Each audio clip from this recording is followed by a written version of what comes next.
মহান আল্লাহ তাআলা জান্নাত ও জাহান্নাম সৃষ্টি করে জিবরাইল আলাইহিস সালামকে তা পরিদর্শন করতে পাঠান। তিনি দেখে এসে জান্নাত ও জাহান্নামের অবস্থা বর্ণনা করেন। সে সম্পর্কে একটি হাদিস এবং জাহান্নামের কতিপয় শাস্তি সম্পর্কে একটি হাদিস নিয়ে আলোচনা করা হবে এই ভিডিওতে। প্রিয় দর্শক, ভিডিওটি সম্পূর্ণ মনোযোগ দিয়ে শুনুন, খুবই গুরুত্বপূর্ণ বিষয় জানতে পারবেন ইনশাআল্লাহ। হযরত আবু হুরায়রা রাদিয়াল্লাহু তাআলা আনহু বলেন, নবী করিম সাল্লাল্লাহু আলাইহি ওয়াসাল্লাম বলেছেন, আল্লাহ তাআলা যখন জান্নাত তৈরি করলেন তখন জিবরাইলকে বললেন, যাও জান্নাত দেখে আসো। তিনি গিয়ে জান্নাত এবং জান্নাতের অধিবাসীদের জন্য যে সমস্ত জিনিস প্রস্তুত করেছেন সব কিছু দেখে এসে বললেন, হে আমার প্রতিপালক, আপনার ইজ্জতের কসম, যে কোনো ব্যক্তি জান্নাতের এই সুব্যবস্থার কথা শুনবে সে অবশ্যই জান্নাতে প্রবেশ করবে। সুবহানাল্লাহ। অতঃপর আল্লাহ তাআলা জান্নাতের চারদিকে অপছন্দনীয় বস্তু দ্বারা ঘিরে দিলেন। অতঃপর পুনরায় জিবরাইল আলাইহিস সালামকে বললেন, হে জিবরাইল, আবার যাও জান্নাত দেখে আসো। তিনি গিয়ে জান্নাত দেখে এসে বললেন, হে আমার প্রতিপালক, আপনার ইজ্জতের কসম, আমি আশঙ্কা করছি যে জান্নাতে কোনো ব্যক্তি প্রবেশ করতে পারবে না। অতঃপর রাসূলুল্লাহ সাল্লাল্লাহু আলাইহি ওয়াসাল্লাম বললেন, এরপরে আল্লাহ তাআলা জাহান্নাম তৈরি করে বললেন, হে জিবরিল, যাও জাহান্নাম দেখে আসো। তিনি গিয়ে জাহান্নাম দেখে এসে বললেন, হে আমার প্রতিপালক, তোমার ইজ্জতের কসম, যে কেউ এই জাহান্নামের ভয়াবহ অবস্থার কথা শুনবে সে কখনো তাতে প্রবেশ করতে চাইবে না। অতঃপর আল্লাহ তাআলা জাহান্নামের চারদিকে প্রবৃত্তির আকর্ষণীয় বস্তু দ্বারা ঘিরে দিলেন এবং জিবরাইল আলাইহিস সালামকে বললেন, আবার যাও জাহান্নাম দেখে আসো। তিনি গেলেন এবং দেখে বললেন, হে আমার প্রতিপালক, আপনার ইজ্জতের কসম করে বলছি, আমার আশঙ্কা হচ্ছে সকলেই জাহান্নামে প্রবেশ করবে। তিরমিজি ও মিশকাত শরীফে এসেছে। প্রিয় দর্শক, হযরত আবু উমামা আল বাহিলি রাদিয়াল্লাহু তাআলা আনহু বলেন, আমি রাসূলুল্লাহ সাল্লাল্লাহু আলাইহি ওয়াসাল্লামকে বলতে শুনেছি, তিনি বলেছেন, আমার নিকট দুজন ব্যক্তি আসলো। তারা দুজন আমার দু বাহুর মাঝামাঝি ধরে আমাকে এক ভয়াবহ কঠিন পাহাড়ের নিকট নিয়ে আসলো। তারা দুজন বলল, আপনি এ পাহাড়ে উঠুন। আমি বললাম, আমি এ পাহাড়ে উঠতে সক্ষম নই। তারা দুজন বলল, আমরা আপনাকে পাহাড়ে উঠার কাজটি সহজ করে দিব। নবী করিম সাল্লাল্লাহু আলাইহি ওয়াসাল্লাম বললেন, আমি উঠলাম, এমনকি পাহাড়ের উপরে চলে আসলাম। হঠাৎ আমি একটি বিকট আওয়াজ শুনতে পাইলাম। আমি বললাম, এটা কিসের আওয়াজ? তারা দুজন আমাকে বলল, এটা হচ্ছে জাহান্নামীদের বিলাপ, আর্তনাদ ও কান্না। তারপরে তারা আমাকে নিয়ে যেতে লাগলো।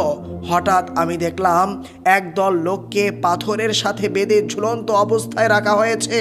তাদের চোয়াল ফেটে দীর্ণ বিদীর্ণ হয়ে আছে এবং চোয়াল হতে রক্ত ঝরছে। নবী করিম সাল্লাল্লাহু আলাইহি ওয়াসাল্লাম বললেন, আমি বললাম, এরা কারা? তারা বলল, এরা ওই সব লোক যারা সময়ের পূর্বে ইফতার করত, অর্থাৎ সিয়াম পালন করত না। তখন তিনি বললেন, ইহুদি নাসারারা ধ্বংস হোক। নবী করিম সাল্লাল্লাহু আলাইহি ওয়াসাল্লাম বলেন, অতঃপর তারা আমাকে নিয়ে চলল। হঠাৎ দেখি কিছু লোক খুব ফুলে উঠে মোটা হয়ে আছে আর খুব দুর্গন্ধ ছড়িয়ে পড়ছে। তাদের দৃশ্য খুব বিশ্রী। আমি বললাম, এরা কারা? তারা বলল, এরা ওই সব লোক যারা কাফের অবস্থায় মারা গিয়েছে। এরপর তারা আমাকে নিয়ে চলল। হঠাৎ দেখলাম কিছু লোক ফুলে মোটা হয়ে আছে এবং অতি দুর্গন্ধ ছড়াচ্ছে। এ দুর্গন্ধ যেন শৌচাগারের ন্যায়। আমি বললাম, এরা কারা? তারা দুজন বলল, এরা হচ্ছে বেবিচারিণী নারী পুরুষ। অতঃপর তারা আমাকে নিয়ে চলল।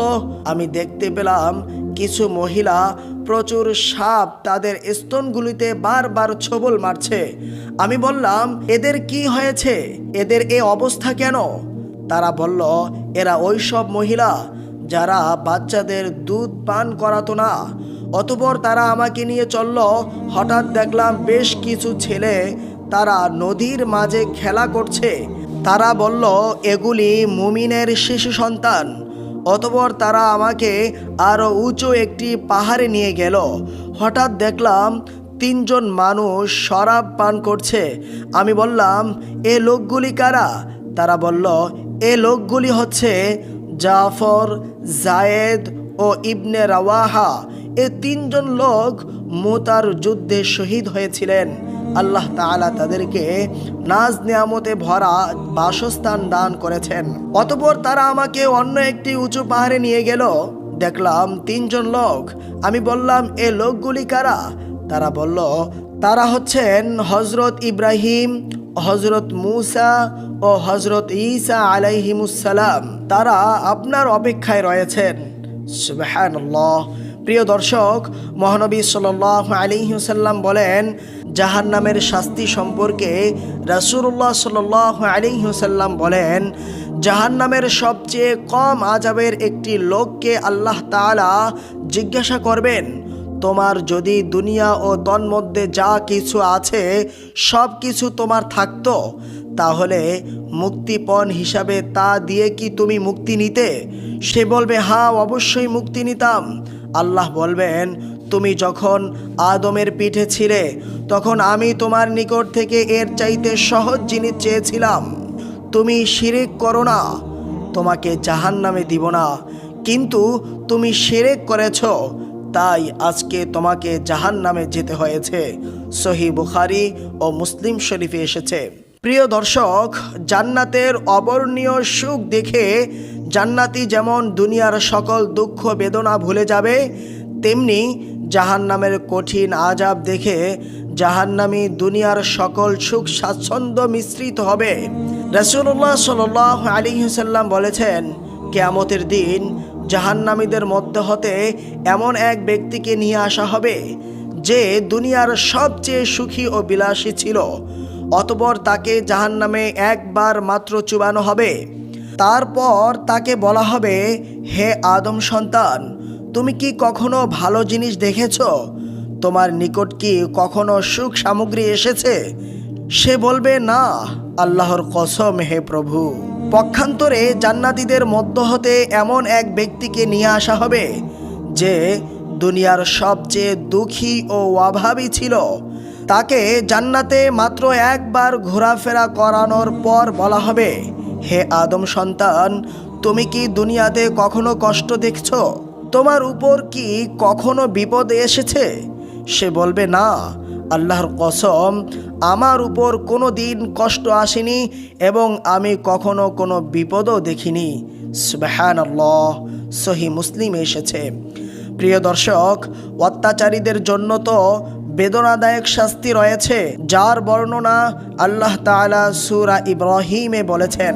আল্লাহ তাআলা বলেন, ওরা অসহ্য যন্ত্রণায় মৃত্যু কামনা করবে এবং চিৎকার করে বলবে, হে মালিক, অর্থাৎ জাহান্নামের মালিক ফেরেশতাকে বলবে, হে মালিক, তোমার প্রতিপালক আমাদেরকে নিঃশেষ করে দিন।